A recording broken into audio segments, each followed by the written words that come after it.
पावसाचा रिमझिम आवाज, एका साध्या घराच्या खिडकीच्या काचांवर पडणाऱ्या थेंबांचा. घराच्या आत आर्त एक ही शिवानी स्कॉलर बघत होती. शिवानी गावातल्या एका मध्यमवर्गीय कुटुंबातील मुलगी, नेहमी अभ्यासात उजवी होती. पण आज तिच्या डोळ्यातील पाणी तिचा विश्वास उडवत होतं. 12वीच्या परीक्षेत ती नापास झाली होती. आई, आता सगळा विश्वासच गेला आहे.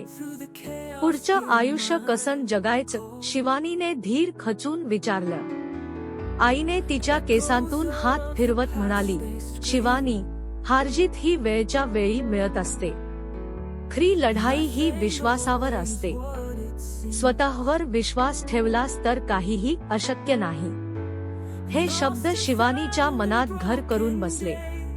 सकाळी उठून ती स्वतःशी बोलली, तू हरली नाहीस शिवानी. आणि तिनं नवा अभ्यासक्रम सुरू केला.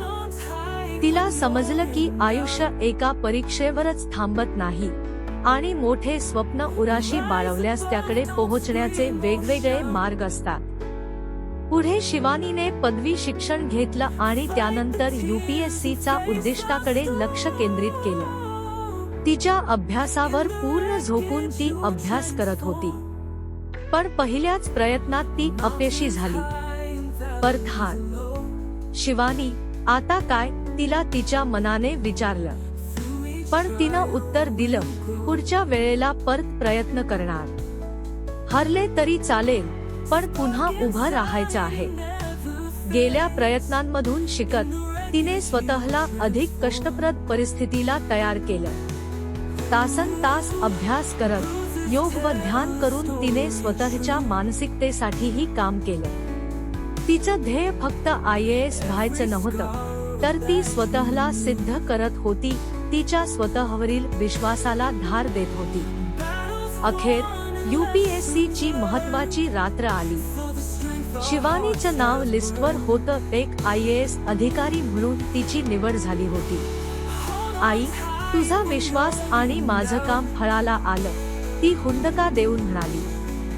शिवानीच्या यशाचं रहस्य काही फार वेगळं नव्हतं. ते होतं फक्त स्वतःवर विश्वास, झगडणे, अपयश झेपवणे आणि प्रत्येक वेळेला नव्या जिद्दीने उभं राहणे.